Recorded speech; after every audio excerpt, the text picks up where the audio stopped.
Story 1. The Dark Secret of the Farmhouse. My name is John and I live with my wife Mary and our 2 children Tim and Rachel in the peaceful countryside of the United States. Our family is close-knit and we love spending time together, especially on weekends when we can escape from the hustle and bustle of city life. We live in an old farmhouse that has been in my family for generations. It's a cozy place with a large front porch and a big backyard where the kids can run around and play. But there's something eerie about this place that we can't quite put our finger on. Maybe it's the creaky floorboards or the musty smell that never quite goes away. The strange occurrences started about a month ago. Tim, our son, was playing in the basement when he suddenly screamed and ran up the stairs, claiming that something had grabbed his ankle. We brushed it off as his imagination running wild and told him it was probably just a spider or a mouse. But then, a few days later, it happened to Mary. She was doing laundry when she felt a hand wrap around her ankle, pulling her towards the ground. She was so startled that she nearly fell over, but there was no one there. She told us what had happened, and we decided to investigate. We searched the basement from top to bottom, looking for any signs of a rodent or insect infestation, but there was nothing out of the ordinary. We even called in a pest control company, but they found no evidence of anything unusual. A few days passed and we all tried to put the strange occurrences behind us. But then it happened again, this time to Rachel. She was playing with her dolls in the basement when she suddenly screamed and ran up the stairs, claiming that something had grabbed her ankle. We were all getting scared by now, but we didn't want to alarm the kids, so we tried to keep things lighthearted. But the final straw came when it happened to me. I was working on some repairs in the basement when I felt a hand grab my ankle. It was like an icy grip that pulled me towards the ground. I screamed out in terror and scrambled to my feet, but there was no one there. I was trembling with fear and my heart was racing so fast I thought it would burst out of my chest. We knew then that something was seriously wrong. We decided to call in a paranormal investigator who arrived a few days later. He was a thin, middle-aged man with piercing blue eyes and a serious demeanor. He introduced himself as Mark, and he got straight to work. Mark spent hours in the basement, taking readings and measurements with his equipment. He told us that he sensed a strong presence in the basement, something malevolent that was trying to make contact with us. We were all chilled to the bone by his words, and Mary suggested that we leave the house for a while to get away from whatever was down there. But Mark had other ideas.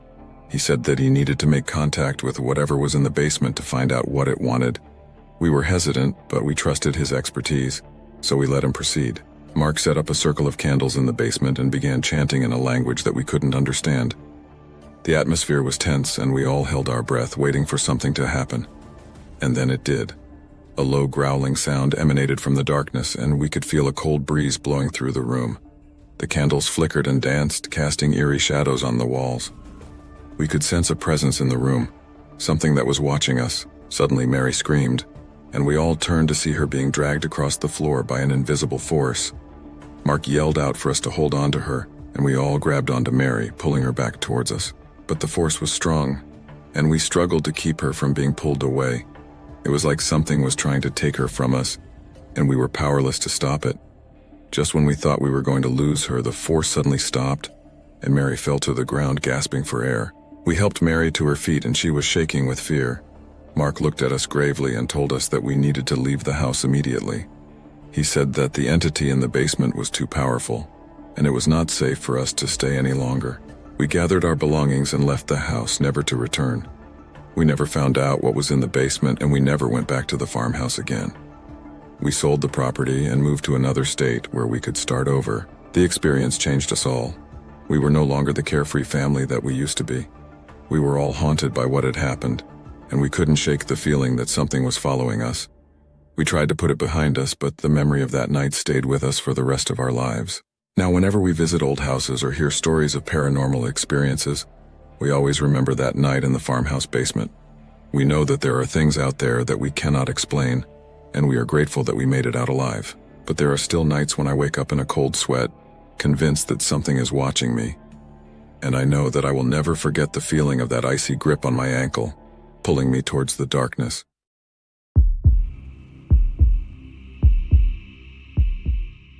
Story 2. A Chilling Farm. My name is Jake, and I have always been the adventurous type. So when my friends, Mike, Sarah, and Alex invited me to spend a weekend at a farmland they inherited from their grandfather, I couldn't say no. Little did I know that this trip would be unlike any other I've ever taken. We arrived at the farm late in the evening and it was already dark. The only source of light was the moon that shone dimly, casting eerie shadows on the ground. We parked our cars near the old barn and started unloading our bags. The air was chilly and I could see my breath in front of me as we walked towards the main house. The house was old but well maintained. It had a rustic charm to it that made it feel cozy and welcoming. We settled in quickly and soon enough we were sitting around the fireplace sipping on some beers and catching up on old times. As the night progressed, we started telling each other spooky stories, trying to scare each other. But little did we know that the real horror was yet to come. At around midnight, we heard a strange noise coming from outside. It sounded like someone was dragging a heavy object across the ground. We all froze, not knowing what to do. Mike suggested that we should go outside and investigate, but I was hesitant. I didn't want to go out there and find out that it was some wild animal or something worse. But Alex, being the brave one, grabbed a flashlight and headed outside. The rest of us followed him, albeit reluctantly. The moon was still out, but it was obscured by clouds, making it difficult to see. As we walked towards the source of the noise, the atmosphere became more and more tense. It felt like we were being watched, and I could feel the hairs on the back of my neck standing up. Suddenly, Alex stopped in his tracks, shining the flashlight at a nearby tree. We all looked up, and to our horror, we saw a figure perched on one of the branches. It was humanoid, but it had long, slender arms and legs, and its skin was a pale white color. Its eyes glowed in the dark, and it had a grin on its face that made my blood run cold. We all screamed and ran back to the house, but the figure followed us.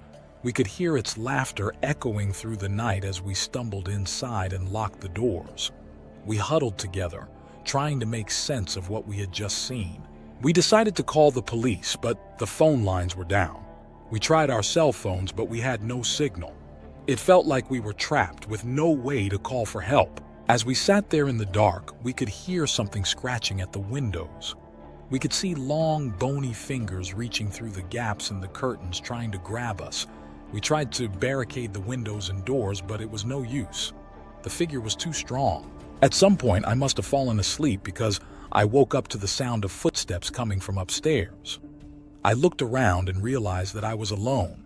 I could hear Sarah's voice calling out to me, but it sounded distant and muffled. I stumbled towards the stairs and climbed up, using my phone's flashlight as a guide. The footsteps grew louder and I could hear someone or something breathing heavily. My heart was pounding in my chest as I reached the top of the stairs. The hallway was dark, but I could see a faint glow coming from one of the rooms.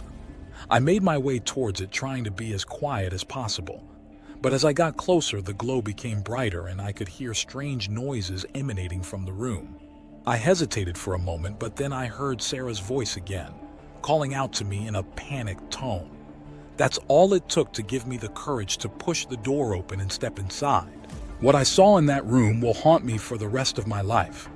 The figure from earlier was standing in the corner, its pale skin glowing in the darkness. But it wasn't alone. It had Sarah in its grasp, holding her tightly against its chest. Sarah was screaming, her face twisted in fear and pain. The figure had its other hand on her throat, choking the life out of her. I tried to move towards her, but the figure held up a long, bony finger, warning me to stay back. I could feel the fear building up inside me, but I knew I had to do something.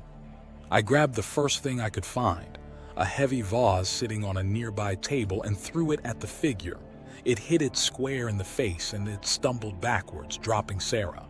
I quickly grabbed her and pulled her towards me, not stopping until we were both out of the room and far away from that thing. We stumbled down the stairs and out of the house, not looking back until we were a safe distance away.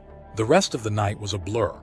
We found our way to the barn and huddled together, waiting for the sun to rise. We didn't speak much, too scared and traumatized by what we had just experienced. As soon as it was light enough, we made our way back to the house, but there was no sign of the figure. The police arrived shortly after and conducted an investigation, but they found no evidence of any intruders or suspicious activity. We left the farm as soon as we could, never looking back. We tried to forget about that night, but it stayed with us, a chilling memory that we could never shake off. To this day, we don't know what that figure was or what it wanted. We don't even know if it was human or something else entirely. But we know one thing for sure: that night changed us forever, and we'll never forget the terror we felt that night in the farmland.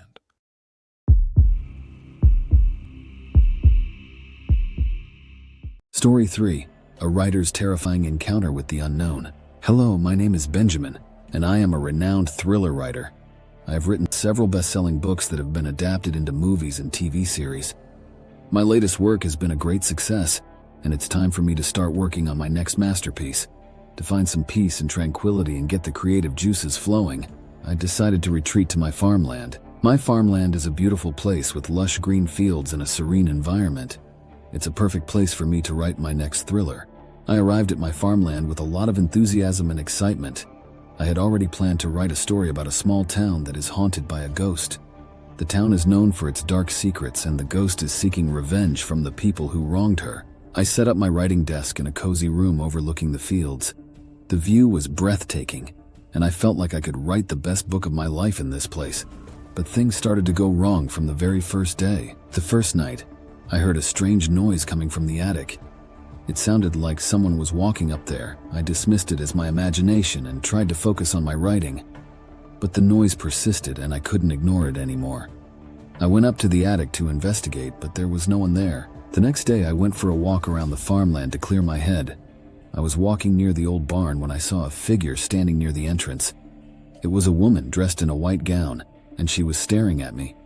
I couldn't see her face clearly, but I could feel her eyes piercing through me.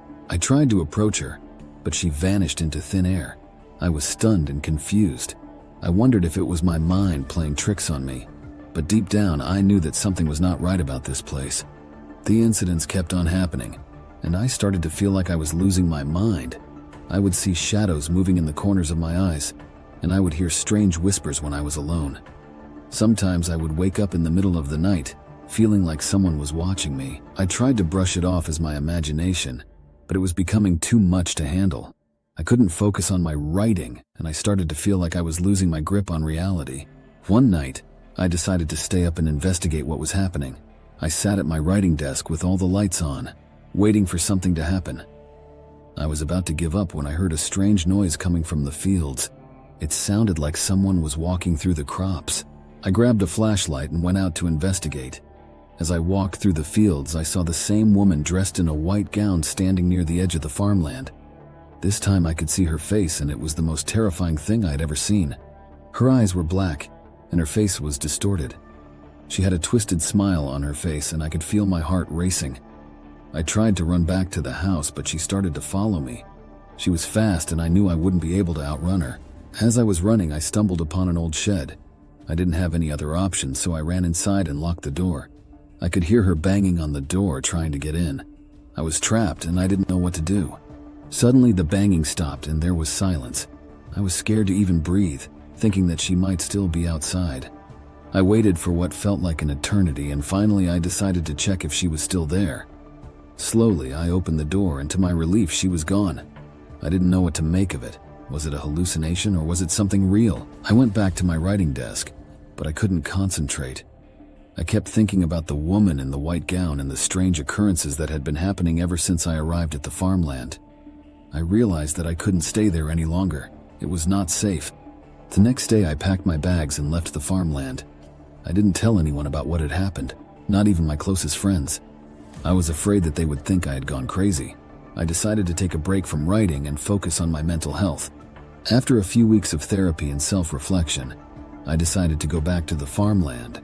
This time I would go with someone else, and we would investigate the strange occurrences together. I called my friend David, who was a skeptic and didn't believe in the supernatural. I thought he would be the perfect person to accompany me. We arrived at the farmland, and everything seemed normal.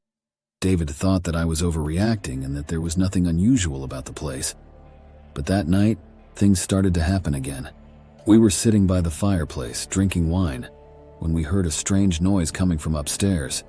It was the same noise that I had heard when I first arrived at the farmland. David tried to dismiss it, but I could see the fear in his eyes. We decided to investigate, and as we were walking up the stairs, we heard someone whispering. It was a female voice and it sounded like she was chanting something. We followed the voice to the attic, and what we saw there was the most terrifying thing I had ever witnessed. The woman in the white gown was there, standing in the middle of the room. She was holding a candle and her eyes were black as coal. She started to chant something in a language that I couldn't understand. I felt like I was going to pass out. David tried to run, but the woman was too fast. She grabbed him by the ankle and dragged him towards her. I tried to pull him back, but she was too strong. I could see David's face turning blue, and I knew that we were in grave danger. Suddenly, the woman let go of David and she vanished into thin air. We were both in shock, trying to understand what had just happened. We decided to leave the farmland immediately and never come back. I never wrote a book about the small town haunted by a ghost. The experience at the farmland had traumatized me, and I couldn't bring myself to revisit those memories. I decided to write a book about my experience instead, hoping that it would help me come to terms with what had happened. The book was a success, and it helped me move on from the experience. But even after all these years, I still wonder about the woman in the white gown and the strange occurrences at the farmland. Was it all in my head, or was it something real? I may never know the answer,